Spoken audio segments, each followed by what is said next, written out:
जय जय श्री राधे। सबको प्रणाम।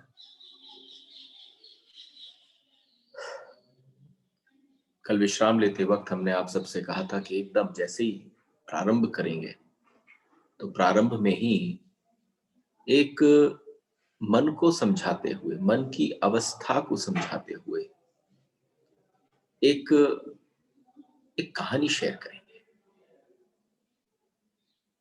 और आप समझना, जब जब आपको लगे कि मन भटका रहा है तो मैं आपसे कहूंगा इस कहानी को अवश्य सुन लीजिएगा, क्योंकि ये आपके मन के ही, वास्तव में आपके मन के ही उतार चढ़ाव है। एक बहुत मीठी सी कथा है और वो बड़ी मीठी प्यारी सी कथा एक बात को सूचना देती है कि एक दिन एक आदमी भागा चला जा रहा था जंगल की ओर। देखो, जब भी मेरी तो मैं कहूं कि जो परंपरा है वो इन कहानियों को सुनाने की नहीं है, इन कहानियों को दिखाने की है, दर्शन कराने की है। तो आप सुनना मत। हम तो आपसे मधुराष्टकम में भी यही कहते थे कि सुनना मत, देखना। तो आओ, आज भी ऋषि बन जाओ, और जब आप ऋषि बनोगे तो आप भी देख पाओगे। एक व्यक्ति जंगल की तरफ भाग रहा था। दो कारण से आदमी भागता है, केवल दो कारण होते हैं जिस वजह से कोई आदमी भागता है। यहाँ पर एक आदमी जंगल की ओर पागलों की तरह से भाग रहा था। या तो कोई चीज खींचती हो या कोई चीज पीछे से धक्का देती हो। दो ही तरीके से आदमी भाग सकता है, या तो कोई धक्का दे रहा हो या कोई खींच रहा हो। उस अवस्था में देखें तो ये आदमी जंगल में भाग रहा था, और कोई चीज धक्का रही हो, कोई चीज धक्का दे रही हो, या आगे से कोई खींचता हो या पीछे से कोई पुश करता हो, धक्का रहा। ये आदमी कॉन्स्टेंटली भागे जा रहा था। वह आदमी के पीछे एक कारण था कि उसे पता चला कि जंगल में हीरों की खदान है। किसी अनजान, किसी अपरिचित स्थान पर वो हीरो की खदान को ढूंढने के लिए पागलों की तरह से जंगल में भाग गया। ये पुल था, पीछे से कोई पुश कर रहा था, जाओ जाओ, जाकर उस हीरे की खदान को देख कर आओ। क्योंकि पीछे जैसे ही थोड़ी देर बाद देखा कि उस जंगल के अंदर और घने घने में प्रवेश किया तो उसके पीछे एक सिंह लग गया। एक शेर जो है वो उसके पीछे पीछे पड़ गया। अब वो भूल गया हीरो के बारे में, क्योंकि यहाँ पर जान बचाना बहुत इंपॉर्टेंट लग रहा था कि भाई हीरे बाद में ढूंढ लूंगा, अगर जान बच जाएगी तो हीरे भी ढूंढ लूंगा। पीछे से शेर ने दहाड़ा, चिंघाड़ा, और यहाँ पर इस आदमी का तेज भागा भागा जा रहा था बेतहाशा। मुझे लगता है यहाँ जितने लोग भी श्रवण कर रहे होंगे उन सबके मन के अंदर ये चित्र आ जाए कि सोचो कोई शेर आपके जंगल में पीछे भागने लग जाए तो तुम कैसे बेतहाशा भागोगे। तुम्हारी सांस भी फूलती होगी तो भी तुम भागोगे। यहाँ तीव्राति तीव्र गति से भागता रहा, उस जगह पर पहुंच गया जहां पर जंगल का रास्ता समाप्त हो जाता। उस स्थल पर पहुंचा जहां पर जंगल का रास्ता समाप्त हो जाता था, और जब वहां पहुंचा और देखा कि कोई रीजन नहीं है वापस पीछे मुड़ने का, लौटने का कोई उपाय नहीं है। किसी जंगल में और किसी रास्ते पर भी चाहे हीरो के लिए भागते हो तो भी याद रखना मौत पीछे भाग ही रही है। मौत कॉन्स्टेंटली पीछे भाग ही रही है, तीव्र गति के साथ। पूरी अपनी जितना भी उसमें शक्ति थी उसके साथ भाग रहा था। एक स्थान पर पहुंच गया जहां लौटने का कोई उपाय नहीं था। और एक बात ध्यान रखना, लौटने का कोई उपाय रहता भी नहीं है। जब हम भाग रहे होते हैं इस संसार में, मृत्यु हमारे पीछे पड़ती है तो वापस एक इंच भर भी जाने का अवसर नहीं मिलता। वो भी उस जगह पर पहुंच गया जहां रास्ता अंत था, आगे बड़ा भारी गड्ढा था। लौट नहीं सकता था क्योंकि पीछे सिंग लगा था। सामना रास्ता समाप्त हो गया, बहुत घबराहट हुई, कोई उपाय न दिखा। जब कोई व्यक्ति निरुपाय हो जाता, आप ये मत समझ लेना कि हम जंगल में भाग रहे हैं। ये जो दुनिया दिखती है ये भाग दौड़ ही है, दिखती ही नहीं है कि कब और कहां पर हमारे पीछे मौत भाग रही है। हम भी ऐसी जगह पर आ जाते हैं जहां से वापस नहीं मुड़ा जा सकता। कुछ निरुपाय हो जाता है व्यक्ति जब किसी कोई उपाय काम नहीं करता, कोई बात काम नहीं करती। हम हर जगह हाथ मारते रहे, लेकिन उस जैसे ही उसने देखा निरुपाय था तो वहां एक पेड़ था। आखिरी उस जगह पर वो अपने आप को कूदा और एक पेड़ की शाखा पकड़ ली उसने। कोई कारण नहीं था तो लटक गया। आप समझना, मृत्यु के छोर के बीच में भी व्यक्ति लटक जाता है। एक पल आता है जीवन में जब आप न तो जीवित कहलाए जा सकते हैं, न मृत कहलाए जा सकते, क्योंकि उसने सोचा थोड़ी देर यहां पर लटक जाऊं, थोड़ी देर यहां पर लटक जाऊं, थोड़ी देर आप समझना अस्पताल के किसी स्ट्रेचर पर लेट जाऊं, सारे अपने शरीर पर सुइयां चुभवा लूं, थोड़ी देर जब तक मृत्यु खड़ी इंतजार न कर रही हो। लेकिन वो शेर भी जो था उसकी भी तो वासना थी, जो पीछे मृत्यु दौड़ रही थी उसकी भी वासना थी। उसने सोचा थोड़ी देर बाद देखेगा, आ नहीं रहा, वापस मुड़कर चला जाएगा। लेकिन बात दूसरी हो गई, लौटकर शेर गया ही नहीं, वहीं बैठ गया कि देखता हूं कब तक लटकेगा। मुझे लगता है सबको दिख रहा होगा अपनी अपनी कथा। आप समझना, वहां पर थोड़ी देर लटका रहा और उसके बाद उसने देखा कि कोई और उपाय है। जब उसने देखना चाहा कि कोई और उपाय है तो दृष्टि नीचे गई तो एक पागल हाथी चिंगाड़ रहा था। नीचे भी मृत्यु इंतजार कर रही थी, पीछे भी मृत्यु इंतजार कर रही थी। और उस समय पर उस आदमी ने जब देखा, झांका, उस आदमी की स्थिति को हम समझ सकते हैं। जितने भी यहाँ पर बैठकर सुन रहे हैं और जो इसको भविष्य में सुनेंगे, उनको यहाँ पर ये आदमी नहीं दिखेगा, इस जगह पर आप स्वयं दिखोगे। मृत्यु कॉन्स्टेंटली पीछे भाग रही है, कैसे संताप में पड़ गया होगा। लेकिन इतना ही नहीं, संताप जिंदगी में अनंत है, कितने भी आ जाए तो भी कम है। तुम संताप से बचने के लिए अलग अलग जगह पर भागते हो, संतापों की कोई कमी नहीं है। तभी उसने देखा कि जिस शाखा पर वो लटका है, जिस शाखा पर वो लटका है, ऊपर आंखें उठाई तो देखा दो चूहे उस शाखा की जड़ काट रहे हैं।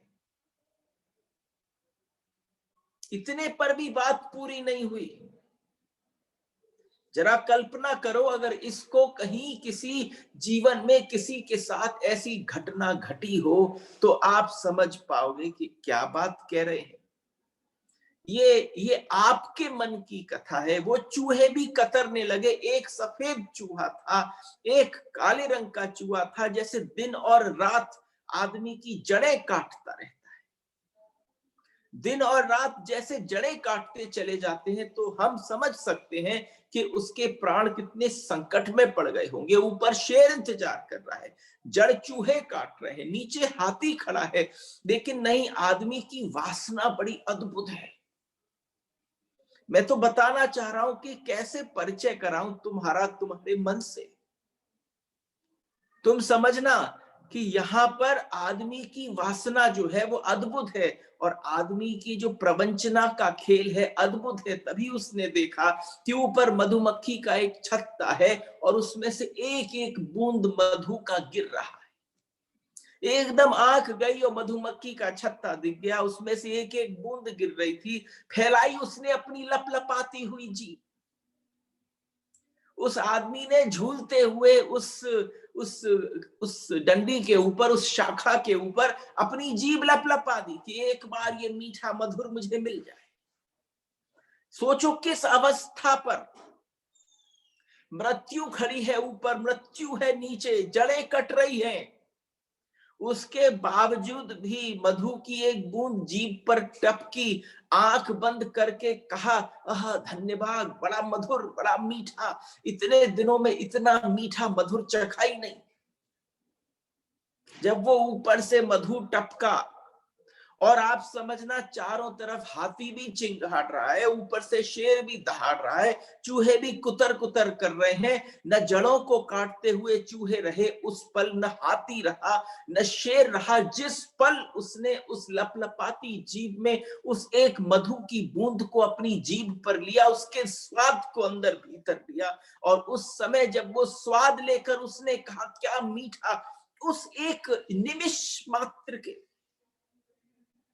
उस एक 1/3 ऑफ अ सेकंड के लिए भी उसके मन में कहीं पता ही नहीं चला कि कहीं कोई खड़ा है, उसे ये भी स्मरण नहीं रहा कि मैं लटका हूं। 1/3 ऑफ अ सेकंड। मधु बहुत मधुर है। तो आप समझना ऋषिजन क्या कहते हैं, हर आदमी इस हालत में, तुम अपने आप को कुछ विशेष मत समझ लेना, हर आदमी इसी हालत में है, लेकिन मन मधु की एक एक बूंद टपकाए चला जाता है। जो मन है तुम्हारा वो मधु की एक एक बूंद टपकाए चले जाता है। आंख बंद करके आदमी बस ये कहता है वाह क्या मधुर है। पता नहीं कौन सी इंद्रिय तुम्हारे भीतर से वो एक बार प्यास, कोई अभीप्सा की आवाज उठाती है और कहती है क्या मधुर है। स्थिति यही है, सिचुएशन यही है, पूरे व्यक्ति यही है। नीचे भी मौत है, ऊपर भी मौत है, संग में भी मौत है। जहां जिंदगी है वहां चारों तरफ मौत ही मौत है। जिंदगी जितनी तरफ है, जीवन रिक्त तो हो रहा है, खाली होता चला जाए। जीवन बिल्कुल आपके हाथ से सरका चला जा रहा है, जैसे रेत की घड़ी होती है, उल्टी कर कर रख दो तो उसके नीचे से रेत बहनी चालू हो जाए। ऐसे सब कुछ निकलता चला जा रहा है, लेकिन उसके बावजूद भी जीवन खाली होता चला है। फिर भी एक बूंद मधु के लिए स्वप्न निर्मित होते चले जाते हैं। आप चारों तरफ क्या कर रहे हो, जैसी भी अवस्था में बैठे हो, आप अपने मन को देखना, आपका मन क्या कर रहा है, स्वप्न निर्मित करता चला जाए। और ऋषि कहता है हे मेरे संकल्पात्मक मन, कितने धोखे, कितनी प्रवंचनाएं, अब तू इन सब का एक बार स्मरण कर, एक बार तू स्मरण कर। तू उस कगार पर है कि जहां पर महामृत्यु का आलिंगन हो जाए, तुझे एक बार स्मरण करने की आवश्यकता है। केवल स्मरण कर। और जब समाधि का एक अर्थ, जो समाधि की विशेषता है, महामृत्यु क्या है, समाधि का मतलब है समाधान। जिस भी व्यक्ति के जीवन में महामृत्यु को आलिंगन करने का अवसर आ जाए, और आप समझना वो अपने सारे द्वारा किए हुए कर्मों का स्मरण कर जाए, तो आप समझना कि वो समाधान के बड़ा निकट है। मन से निवृत्ति जो होती है, मन से निवृत्ति ही समाधान है, और कोई तरीका नहीं है इस समाधान प्राप्ति का। तो किससे निवृत्ति होनी है? आपके मन से, आपकी जटिलता से, आपके भीतर बैठे। आइए दूसरे सूत्र की तरफ प्रयाण करते हैं। आज सेकंड लास्ट डे है, इसका कल वर्तुल पूरा होगा, और आज भी हम जिस सूत्र में प्रवेश कर रहे हैं वो सूत्र भी आपके भीतर के बहुत सारे उन पर्दों को आज या तो जला दे या हटा दे, यही मेरी कामना है। सूत्र कहता है अग्ने नये सुपथा राये अस्मान विश्वानि देव वयुनानि विद्वान। अग्ने नये सुपथा राये अस्मान विश्वानि देव वयुनानि विद्वान ययोध्य समुज्ज पुराण मेनो भूयिष्ठाम ते नम उक्ति विधेम। सूत्र का अर्थ है हे अग्नि, आज संबोधन है हे अग्नि, अग्नि को संबोधन है। हमें कर्म फल भोग के लिए सन्मार्ग में ले चल, प्रार्थना है अग्नि से, हे अग्नि हमें सन्मार्ग की ओर ले चल। तू समस्त ज्ञान और कर्मों को जानने वाला है, तू समस्त ज्ञान और कर्मों को जानने वाला है। हमारे पाखंड पूर्ण पापों को नष्ट कर दे, प्रार्थना है। आप समझना, प्रारंभ हुआ था संकल्प से, उसके बाद पूरे 30 दिवस तक का जो पल पल की समझ थी, उसमें जिन जिन ने खूब कसरत करी अपने मन से, उनकी कसरत को हम संघर्ष कहेंगे। और अंत पे आकर पुनः समर्पण, लेकिन समर्पण भी बिना प्रार्थना के संभव नहीं है। तो यहां पर उसने कहा, हम तेरे लिए अनेकों नमस्कार करते हैं अग्नि, हे अग्नि। देखिए, सूत्र में प्रवेश करने से पहले दो बातें जरा समझ जानी चाहिए। किस की बात हो रही है? अग्नि की बात हो रही है। पर्वतों से उतरते हुए झरने आपने देखे, पर्वतों से बहती हुई नदियां आपने देखी हैं, सागर की तरफ बहती हुई नदियां भी देखी हैं। जल सदा नीचे की ओर बहता है, जल का जो बहाव है वो सदा नीचे की ओर है, जल कभी वापस ऊपर नहीं जा सकता। इट्स इम्पॉसिबल कि आपका जल वापस ऊपर जाए। देखो, आपसे ये बात कहते कहते एक बात स्मरण आई एकदम मन में। कौन थी? कोई काशी के हो यहाँ पर तो समझ पाएंगे कि गंगा वापस लौट कर आती है। तो काशी में बताया जाता है कि गंगा कम्स बैक। तो आप समझना, वो केवल उसकी कृपा से संभव हो सकता है। लेकिन अगर वास्तविक देखा जाए तो झरना जो है वो नीचे की ओर बहता है, नदियां सागर की ओर बहती हैं। जल में कहीं भी कहीं कोई छोटे मोटे गड्ढे वड्ढे बन जाए तो खाली हो रहा हो तो जल जाकर उसको भरना प्रारंभ कर देता है। अधोगमन ही उसका मार्ग है। दो मार्ग है, ये आपके ऊपर डिपेंड करता है कि आप कौन से मार्ग का चयन करेंगे, अधोगमन या ऊर्ध्वगमन। जल की जो यात्रा है, पानी की जो यात्रा है, वो अधोगमन की यात्रा है। जहां नीचे जगह मिल जाए वहीं उसकी यात्रा है। स्थान मिलने की देर है बस, चाहे गड्ढा हो, चाहे पोखर हो, चाहे नाली हो। ऊपर से नीचे बहता है। अग्नि बिल्कुल उल्टी है, अग्नि की जो धारणा है वो बिल्कुल उल्टी है, सदा ऊपर की ओर बहती है, ऊर्ध्वगामी है।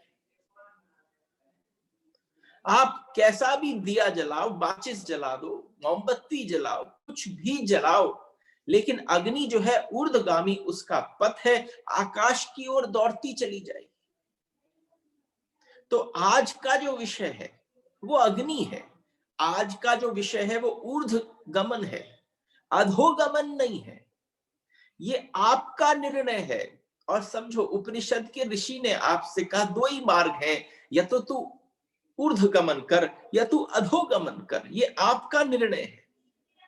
आपको सब चीज से परिचय करा दिया, मन से करा दिया, इंद्रियों से करा दिया, सारी व्यवस्थाओं से करा दिया।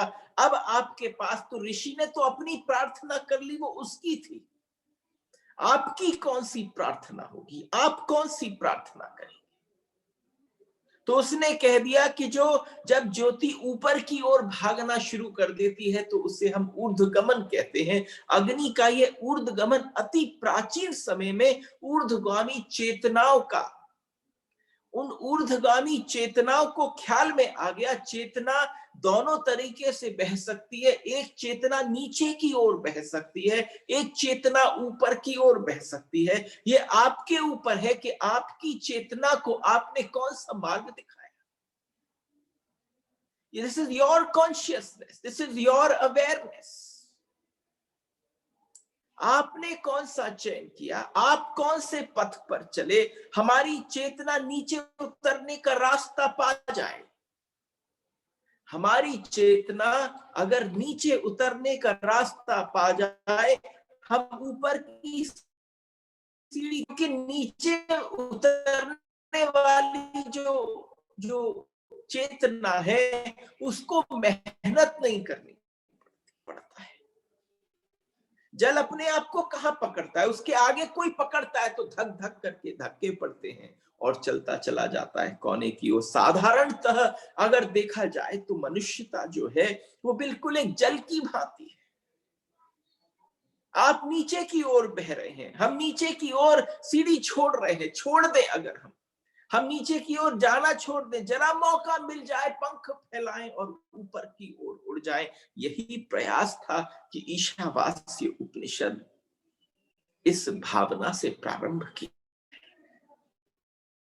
आप समझना 30-30 दिन की कथा हो जाती है। यहां इतने सारे लोग हैं, आप समझना इतना मौन अगर घर में रहते तो आप समझना घर स्वर्ग बन गया होता। लेकिन जहां पर बोलने की आवश्यकता है वहां हमारे मुख से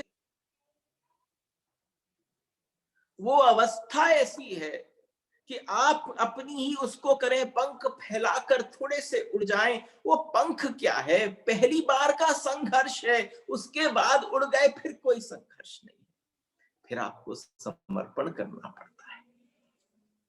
ये भी आपको सिखाया और बताया। अग्नि इसलिए प्रतीक बन गया, इसलिए मैंने कहा कि आज बड़े ध्यान से बैठ और जो प्रेमी जन हो उनको भी समझा देना तुम कौन सी तरफ भाग रहे हो, नीचे की तरफ जा रहे हो कि ऊपर की तरफ जा रहे हो। ऊर्ध्वगमन की जिनकी अभीप्सा, ऊर्ध्वगमन की जिनकी जिज्ञासा है, ऊपर जाने का जिनका इरादा था, जिन्होंने सोचा कि ऊपर की यात्रा आकांक्षा थी निरंतर श्रेष्ठ आयामों में प्रवेश करने की, उनके लिए अग्नि प्रतीक बन गई। क्योंकि सामने जब बैठते थे तो समझ में आ जाता था। एक और कारण से अग्नि प्रतीक बन गई। और प्रतीक इसलिए कि जैसे ही व्यक्ति ऊपर की यात्रा पर निकलता है, ऊपर की यात्रा साथ साथ ही भीतर की यात्रा भी होती है। आप समझना, ऊपर की यात्रा के साथ साथ भीतर का कनेक्शन है। एक बड़ी विशेषता है इस बात की। और ठीक वैसे ही नीचे की यात्रा भी है। और नीचे की यात्रा में जैसे ही बाहर की यात्रा कहते हैं, गहरे अर्थों में बाहर और नीचे पर्यायवाची हैं और भीतर और ऊपर पर्यायवाची हैं। लेकिन आप देखोगे शब्दकोश की डिक्शनरी में तो ये पर्यायवाची न दिखेंगे।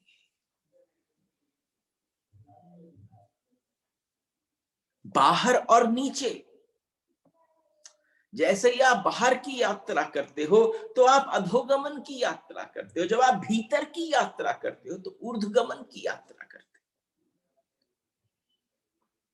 अगर इस तथ्य को आप समझ जाओ, अगर इस तथ्य से परिचय हो जाए, अस्तित्व की दृष्टि से ऊपर और भीतर एक अर्थ रखते हैं। अस्तित्व में इनके अलग अलग अर्थ नहीं है, दोनों के अर्थ एक से ही, लेकिन शब्दकोश में अर्थ अलग है, भाषा की दृष्टि अलग है, अनुभव की दृष्टि के बाहर और नीचे एक ही अर्थ है। भाषा की दृष्टि में ये लगता है जैसे पर्यायवाची। लेकिन अगर कोई व्यक्ति वास्तव में इस यात्रा पर, जैसे ही वो दो बात कही जा सकती है, अगर वो कहे कि मैं ऊर्ध्वगामी हूं तो समझ जाना वो भीतर का गामी है। वो अपने भीतर की अंतर यात्रा पर निकल चुका है। हम उसको कोई भी नाम दे सकते हैं, आप बड़े बड़े पॉपुलर नामों से परिचित हो, लेकिन आप समझना भीतर की यात्रा जो है वही सारी की सारी यात्रा का शर है। और जैसे जैसे भीतर प्रवेश हुआ वैसे वैसे अंधेरा कम होता चला जाता है, कोई विशेष ज्योति प्रकट हो जाती है। उस ज्योति को भी कैसे, उस परम सत्य को जो ज्योति के पीछे छिपा है उसको कैसे देखें भी हमने आपके साथ शेयर किया है। वो भी आमना सामना कर कर हम लोग बैठे हैं। और एक कारण है कि अग्नि प्रतीक बन गई। एक विशेष कारण और भी है कि अग्नि प्रतीक बन गई, क्योंकि उसका स्मरण बड़ी ही श्रद्धा से किया जाने लगा। उसका भाव जो है बड़ा प्रार्थनामय हो गया। वह भी था कि अग्नि की एक खूबी और उसका एक स्वभाव भी है, अग्नि की जो खूबी है और उसका एक स्वभाव है कि शुद्ध को बचा लेती है और अशुद्ध को जला देती है। आपने अग्नि के इतने सारे तत्व कभी अगर आमने सामने बैठे हो अग्नि के, गौर से, कोई जरूरत नहीं है। लोग जैसे ही अग्नि जलती है तो बहुत सारी प्रार्थनाएं प्रारंभ कर देते हैं, लेकिन अग्नि के समक्ष बैठकर प्रार्थना करने की आवश्यकता नहीं है। अगर आप अग्नि के साथ आत्मसात हो जाओ तो जरा गौर से अग्नि को केवल देखो तो प्रार्थना हो जाए। क्या ऊर्ध्वगमन यात्रा है, क्या विलक्षण ऊपर उड़ती हुई यात्रा है। और अगर डाल दे सोने को, अशुद्धता जल जाती है, सोना बच जाता है। ये अग्नि की विशेषता है। अग्नि परीक्षा बनती, एक विशेष बात हुई कि अग्नि जो है वो अपने आप में, हम उसे अग्नि परीक्षा कहने लगे। अग्नि परीक्षा वस्तुतः कोई सीता किसी अग्नि में डाल दी जाए, अगर सोचो जो हमने सीता के साथ कहा कि अग्नि परीक्षा है, तो अग्नि परीक्षा एक प्रतीक बन गया, इसलिए कि अगर शुद्ध है तो बच जाएगा और अगर अशुद्धता है तो जल जाएगा। तो जो भी हो, बहुत कुछ है जो अशुद्ध है हमारे भीतर, बहुत कुछ है जो अशुद्ध है, इतना ज्यादा कि सोने का पता तो चलता ही नहीं, कहीं छिपा हुआ होगा तुम्हारे भीतर सोना। वो शुद्धता तुम्हारे भीतर कहीं छुपी होगी, लेकिन अशुद्धता इतनी बढ़ गई है कि तुम्हें सोने के होने की अनुभूति भी पता नहीं चलती कि शुद्धता भी कहीं है। तो हम जिसको जानते हैं, जिससे हमारा परिचय है, वो केवल मिट्टी और कचरा है। तो आप समझना कितनी कोशिश करनी पड़ेगी, कितनी तैयारी करनी पड़ेगी। हमने संचय किसका किया है? मिट्टी और कचरे का किया है। और बात हम किसकी कर रहे हैं? ऊर्ध्वगमन की। इच्छा कहाँ की है कि जब उपनिषद के ऋषि की भाषा सुनते हैं तो एकदम मन करता है कि ऊर्ध्वगामी हो जाए। लेकिन यहां से उठते ही पहला ही कदम, सोचो, उठते ही तुम 5 मिनट सिंक भी नहीं होने देते, थोड़ी देर तुम बैठने भी नहीं देते। जो तुमने सुना वो इतनी देर का, केवल उतनी देर का एक एक श्रवण है, लेकिन वो श्रवण से चिंतन मनन प्रारंभ नहीं होता। तो आप समझना केवल श्रवण श्रवण तक ही रह जाने वाला है, फिर हम उसको उठकर निकलेंगे और कूड़ा करकट इकट्ठा कर लेंगे। स्वर्ण में अग्नि में डालना ही तप का अर्थ है। तप किसको कहते हैं? 16वें और 21वें अक्षर का जोड़ है तप, हमारी हिंदी वर्णमाला का। तप ताप से बना है, अग्नि से ही बना है। तप का अर्थ ऐसा नहीं है कि कोई धूप में खड़ा हो जाए, कोई अर्थ नहीं है ऐसा। कोई तप का अर्थ नहीं है कि कोई कांटों पर लेट जाए। कोई तप ऐसा नहीं है कि तुम ये कहो कि उसे भूखा मार दो, वो तप में है। तप का अर्थ है इतनी अंतर अग्नि से गुजर जाए। तप का अर्थ है कि इतनी अंतर अग्नि से गुजर जाए, भीतर जो अशुद्ध है वो जल जाए, शुद्ध है तो बच जाए। अगर ये अवस्था, ये व्यवस्था आ जाए, अग्नि में एक दो बातें और ख्याल में ले लेनी जरूरी है। जब चर्चाई अग्नि की हो रही है तो फिर पीछे क्यों हटे? अग्नि के विषय में कुछ बातें और समझ लें, तब उसके दिव्य रूप का स्मरण करना आसान हो जाएगा। एक अग्नि में एक दिव्यता है, अग्नि में एक ऐसी दिव्यता है, एक बार उसका स्मरण कर ले तब उस ऋषि की बात सुविधाजनक लगेगी। जब उस ऋषि ने वहां बैठकर कहा, हे अग्नि मुझे सन्मार्ग पर ले चल, सूत्र में कहा अग्नि से प्रार्थना करी, हे अग्नि मुझे सन्मार्ग पर, ये ख्याल आ सकेगा कि अग्नि से ऐसी प्रार्थना क्यों हो सकी। हमारी प्रार्थना प्रार्थना ही नहीं है। हमारी प्रार्थना, जिसको तुम प्रार्थना कहो, चाहे वो संस्कृत में हो चाहे वो किसी में भी हो, आप समझना वो शब्द हैं सारे, केवल तुमने अभी तक उनकी आत्मा में प्रवेश नहीं किया, तुम्हारा उनसे कोई संबंध नहीं बना। अगर एक बार प्रार्थना कर ली तो दोबारा मुंह से बोलनी ना पड़े, प्रार्थना ऐसी है। तो यहां पर ऋषि प्रार्थना कर रहा है कि मुझे सन्मार्ग पर ले चल। अग्नि को देखा, पानी कितने ही नीचे उतरे मौजूद रहता है। एक विशेषता है, पानी कितना ही नीचे चला जाए, आप समझना, जब पानी ऊपर से बहना चालू होता है तो पानी रह जाता है, मौजूद रहता है। पहाड़ से उतरे, खाई में आ जाए, मौजूद रहता है, मिट नहीं जाता। अग्नि उठती है आकाश की तरफ, थोड़ी सी भी उठती है, लेकिन जरा सी उठी कि विलीन हो जाती है। इतनी बारीकी से किसी ने अग्नि को देखा हो, वो ऋषि हो सकता है। ऋषि ने कहा कि जब जल ऊपर से अधोगामी होकर नीचे आता है तो वो रह जाता है, लेकिन जब कोई ऊर्ध्वगामी की तरफ जाता है तो वो रह ही नहीं जाता। ऊपर वही जाता है जिसका मैंपन मिट जाता है, नीचे वह रह जाता है जिसका मैं ही मैंपन, अहंकार रह जाता है। यानी अग्नि में अहंकार सबसे पहले चलता है। अगर इस अवस्था को, इस व्यवस्था को ढंग से समझें, विलीन हो जाना समझ जाए, अग्नि का विलीन होना, वह प्रतिपल जिस समय भी अवस्था होगी विलीन होती चली जाएगी, जलते ही अस्मिता खो देती है। जैसे ही जलना प्रारंभ हुआ वह नहीं होगा, आकाश के साथ एक हो जाएगा। अग्नि थोड़ी दूर तक दिखाई देगी, कितनी भी बड़ी लपट हो, लेकिन वो लपट बस थोड़ी देर तक दिखाई देगी। और जैसे ही थोड़ी देर ऊपर उठी वो लपट, उसके बाद विलीन हो जाएगी। अग्नि का पथ थोड़ी देर तक दृश्य है, उसके बाद वो अदृश्य हो जाती है। आप देख ही नहीं पाते क्योंकि शून्य में खो जाती है। सबसे पहले अपने होने को मिटा देती है, अपने मैंपन को मिटा देती है। इसलिए अग्नि प्रतीक बन गई। इसलिए उपनिषद के ऋषि ने कह दिया, हे अग्नि। इसलिए उससे प्रार्थना हो रही है, पानी कितना ही नीचे उतरे मौजूद रहेगा, नीचे की यात्रा अस्मिता मौजूद रहेगी। और अगर बहुत नीचे उतर जाए तो पानी बर्फ बन जाएगा, अगर अहंकार बहुत नीचे उतर जाए तो बड़ा मजबूत हो जाएगा। तुम समझना कि कभी कभी तुम्हारे ऊपर ऋषियों के जब बूंद बूंद टपकती है तो बूंद बूंद टपकने के बाद भी गड्ढा नहीं होता।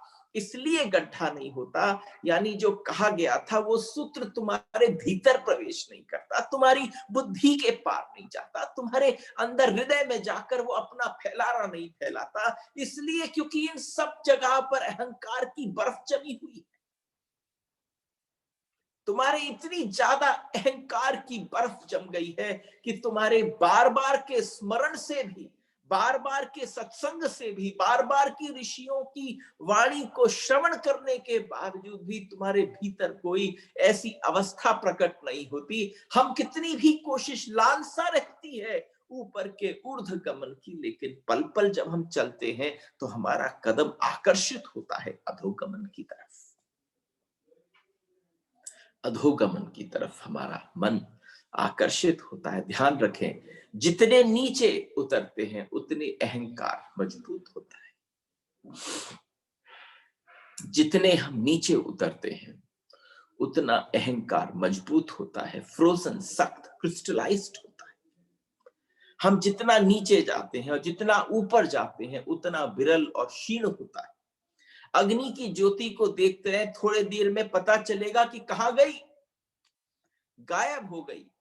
और बुद्ध से ठीक उनके निर्वाण के समय पर पूछा कि जब आप नहीं होंगे, अभी थोड़ी देर पहले आप कहते थे आप नहीं हो जाएंगे। आप समझना, जिन जिन रियलाइज्ड ने, एनलाइटेंड ने ये बात कही, उनका प्रतीक अग्नि ही था। अभी हूं और अभी नहीं रहूंगा। जिस किसी ने ऐसा कह दिया तो समझ जाना यात्रा ऊर्ध्वगमन की है। किसी कल्याण की वजह से वो धरती पर विराजमान होंगे। लगता होगा थोड़े से डाउन ट्रॉडन जितने भी आसपास आए उनको उठाकर ले जाने के लिए पहुंचे थे पास में। तो हे अग्नि, हमें सन्मार्ग पर लेकर, एक और बड़ा गहरा रहस्य है अग्नि के साथ। वह रहस्य यह है कि अग्नि सब कुछ जला देती है। रहस्य है, नहीं, कोई रहस्य नहीं है। अगर आधी बात सुनेंगे तो आपको समझ में आएगा कि रहस्य है। रहस्य की बात इसके बाद की है। अग्नि के साथ जो भी आता है वो जल जाता है, सब कुछ कुछ जला देती है, लेकिन विशेषता इस बात की है कि अंत में अग्नि स्वयं अपने आप को भी जला लेती है। आप समझना कितनी विशेष बात कही गई है कि अगर अग्नि को शांति से श्रवण करो, समझ में आ जाए ये गहरा रहस्य। और सबसे बड़ी बात है, अंत में स्वयं को जलाती है, ईंधन को जलाती है। फिर ईंधन जल जाता है तो अग्नि बचती नहीं है। ईंधन का जलाकर, ईंधन जला के अग्नि भी जली। ईंधन जब जलता है तो अग्नि भी जलती है। कोई उसके संसर्ग में आ जाए तो वो भी जलता है, उसके बीच में आ जाए वो भी जलता है। लेकिन ये समझ लेना, सामने वाले को जलाने का काम नहीं करती, खुद को जलने का काम। ये रहस्य, ये विशेष रहस्य है। दूसरे को जलाकर जो बचा रहे, दूसरे को त्रास देकर, ताप देकर जो बचा रहे, तो वहां पर तो हिंसा हो गई।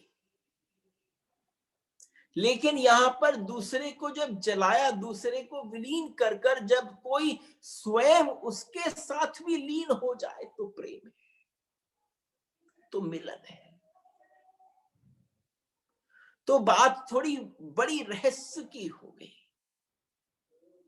क्योंकि अगर एक को तुम मारो और अपने आप को बचा लो, तुम बच जाओ तो तुम समझना हिंसा कर रहे हो। लेकिन तुम उसके साथ ही लिपट जाओ, वो जले तो तुम भी जल जाओ, तो वो प्रेम हो गया।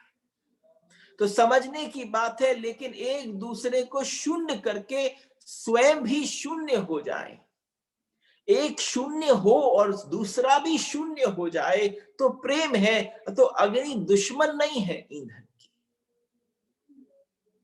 अग्नि जो है वो दुश्मन नहीं है ईंधन की। नहीं तो ईंधन को जला डालती और खुद को बचा लेती, लेकिन ईंधन को जलाती है तो खुद भी जलती है। लेकिन ईंधन को जलाकर जब स्वयं शांत हो जाती है, मजे की बात है, ईंधन को जलकर भी पीछे राख बची रहती है, अग्नि उतनी भी नहीं बची रहती है। विशेषता है। आप समझना, आपका रिलेशनशिप बदल जाएगा। अगर, मुझे नहीं मालूम कौन कौन यहाँ पर मौजूद रहे हैं, every time that we have shared or discussed something on Ganga, और जैसे आज अग्नि की बातचीत कर रहे हैं, रिलेशनशिप बदलने की बात है। थोड़ी सी हमारी कहानियां, थोड़े से हमारे जो सूत्र हैं वो बदल जाए। शिव का मन किया एक बार अलाप लेने का। शिव तो नाचते थे, नटराज हैं, लेकिन आप समझना किसी दिन नटराज का मन कर सकता है बैठे बैठे गुनगुनाए। तो शिव ने सोचा आओ गुनगुनाए, लेकिन उनके गुनगुनाना, शिव का गुनगुनाना कैसा होगा। अरे सप्तऋषि रुके, सारी आभा मंडल रुकी, सारा ब्रह्मांड रुक गया, सूर्य चंद्र के तेज नष्ट होने लगे, क्षीण होने लगे। और जैसे ही ये बात पता चली तो जो जो पूरा का पूरा ब्रह्मांड चारों तरफ वर्तुल में घूम रहा था, उसका मन था कि इस आलाप को सुना जाए, बड़े भीतर से प्रकट हो रहा है। ब्रह्मा जी ने ऊपर से देखा और अपने माथे को पीट लिया कि जब नाचता था तो क्या कम होता था कि अब तू गाने भी लग गया। लेकिन ये स्वर जब ऊपर पहुंचा और वैकुंठ पहुंचा और कानों में पड़ा विष्णु के, तो विष्णु पिघलने लगे। और जब विष्णु का पिघलना प्रारंभ हुआ तो लक्ष्मी जी के चरणों में, लक्ष्मी जी की गोद में भगवान के चरण विद्यमान थे। जैसे कोई दबाता यूं यूं यूं यूं करता है, जो दबाया छोड़ा, और जैसे ही दबाना चाहा तो पिघल रहे थे विष्णु, पकड़ में नहीं आए। ऐसी कौन सी शक्ति थी जो विष्णु पिघल रहे थे। और उनके पिघलते पिघलते जैसे ही दबाना प्रारंभ हुआ, धीरे धीरे धीरे देखा कि पिटलियां पिघल गई, कि जंघा पिघल गई, कि पेट पिघल गया, कि छाती पिघल गई। उन्होंने सोचा सीधे मुकुट पर जाकर हाथ मारूं, लेकिन जब तक वहां पहुंचती तब तक विष्णु पिघल चुके थे। पिघलते विष्णु जब वैकुंठ से ऊपर से टपक रहे थे, तो टपकते हुए विष्णु को अपने अपने उस कमंडल में लेना प्रारंभ कर दिया ब्रह्मा जी ने। लेकिन कमंडल में विष्णु कहाँ समाएंगे? जब उसमें नहीं समाये तो फिर उसी समय उन्होंने लिया और वही कमंडल उल्टा कर दिया। हाँ भाई, तेरा बहुत मन हो गाने को तो तू ले, अपने ऊपर ही ले ले। उनके माथे पर पिघलते हुए विष्णु जटाओं में समा गए, लेकिन समा नहीं पाए। उसमें से भी जब प्रकट हुए तो गंगा प्रकट हुई। तो आप समझो आपका रिलेशनशिप, जब आप पुनः दोबारा यात्रा प्रारंभ करो, अपनी गंगा की तरफ जाओ, ऋषिकेश जाओ, हरिद्वार जाओ, तो तुम समझना फिर वो साधारण गंगा जो तुम्हें तुम्हारे पापों को नष्ट कर दे वो ना होगी। तुम वहां पहुंचोगे तो तुम्हारी प्रार्थना बदल जाएगी। तुम अब की बार अग्नि के समक्ष बैठे होगे, तुम्हारे यहाँ पर कोई यज्ञ हो रहा होगा और तुम अग्नि के सामने बैठे होगे, तुम्हारा सामने बैठना प्रार्थना बन जाएगा जब तुम अग्नि के तत्व को समझ पाओ। मुझे लगता है ये बेहद आवश्यक हो गया है कि ऐसा क्या किया जाए कि हमारी बुद्धि ने जो अर्थ पकड़ रखे हैं, आप समझना, आपके जन्म जन्मांतर की, आपके जीवन जन्मांतर युग युगांतरों की जो कंडीशनिंग है, पता नहीं कितनी आत्माएं लाखों करोड़ों जन्म ले चुकी हैं, कहीं ना कहीं कोई कंडीशनिंग थी, उस कंडीशनिंग को तोड़ना पड़ेगा। जब आपको ये समझ में आ जाए, ये सारी स्मृति जिन ऋषि को आई वे किसी प्रतीक की तलाश में थे। जब किसी को वो स्मृति आई तो वो किसी तलाश में थे। भीतर जो घटित होता है उसके लिए बाहर प्रतीक खोजना पड़ता है। भीतर ऋषियों के कुछ घटित हो रहा था, उनको बाहर खोजने की आवश्यकता थी, लेकिन अब तक श्रेष्ठतम प्रतीक खोजा नहीं जा सका था। और जब खोजा, जब समक्ष सामने आया, तो श्रेष्ठतम प्रतीक जो था वो अग्नि था। वो श्रेष्ठतम प्रतीक जो है वो अग्नि है। वह चाहे वह पारसियों के मंदिर में सतत जलती हो या ऋषियों के आगे जलती हो, चाहे हवन में जलती हो, चाहे मंदिरों के अंदर दियों के रूप में जलती हो, या चारों तरफ कहीं चले जाओ, जिस भी स्थान पर पाओगे तुम वहां पाओगे कि अग्नि पॉसिबल है, क्योंकि श्रेष्ठतम प्रतीक तुम्हारे ऊर्ध्व गमन का जो है वो अग्नि है।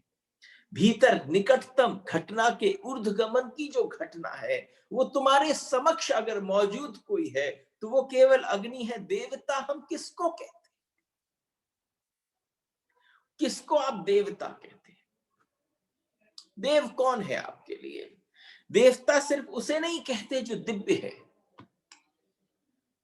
एक भ्रांति में पड़ गए, जो दिव्य हो गया वो देवता हो गया। नहीं नहीं, क्योंकि इस अर्थ में तो सभी देवता हैं। कोई ऐसा नहीं है जितने यहाँ पर विराजमान हो, सारे के सारे दिव्य हैं, सारे के सारे देव हैं, क्योंकि सभी कुछ में से, सभी में से दिव्य निकलता है। और जिस व्यक्ति को ये सार, ईशावास्य का सार जो है वो भीतर प्रविष्ट हो जाए, उसे पता चल जाए, उसके बाद वो मान ही नहीं सकता कि कोई सामने व्यक्ति जो है वो दिव्य नहीं है।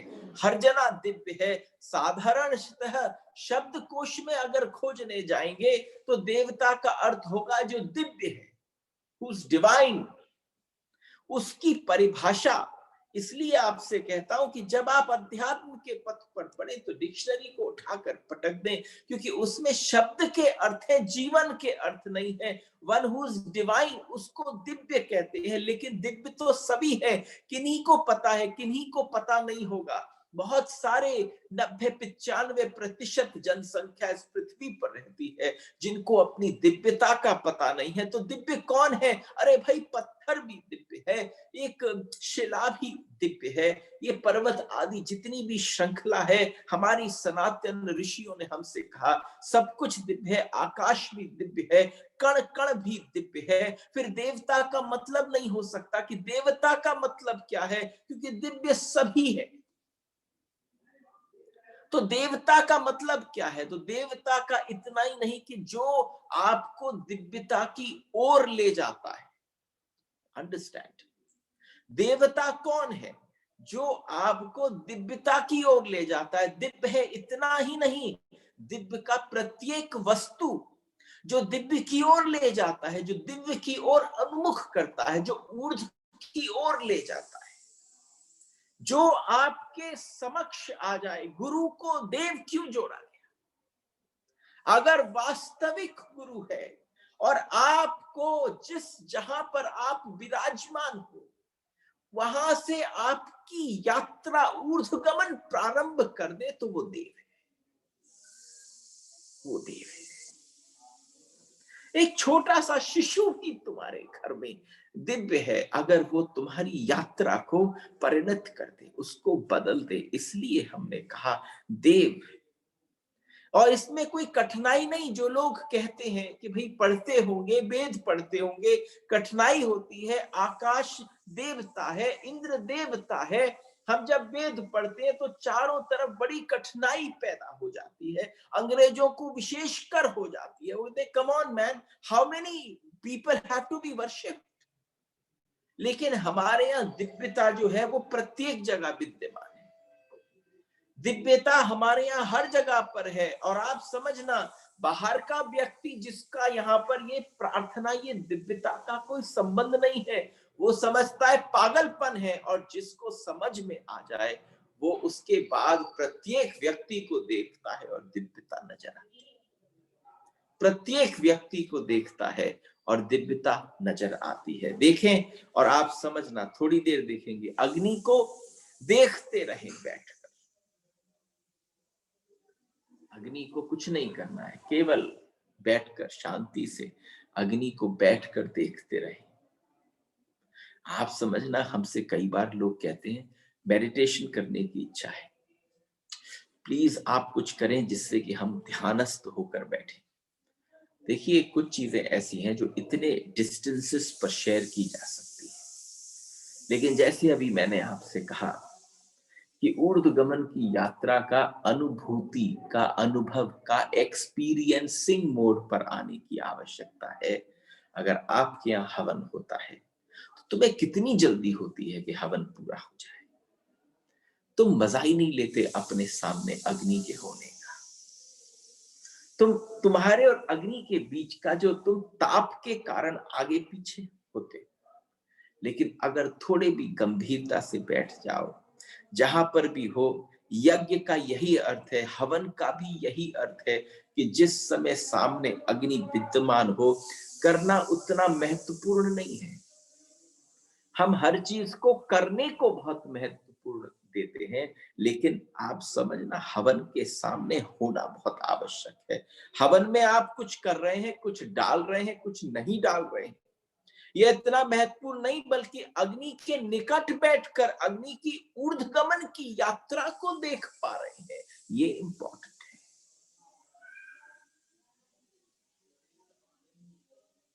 आप समझना, हमने कुछ चीजें लोगों से सीखी हैं और उस सीखे सिखाए को हम इजी पे इजी करते चले जा रहे हैं। हम उस मोमेंट को ही एंजॉय नहीं करते, जो मोमेंट हमारे साथ कुछ कहने के लिए आया है।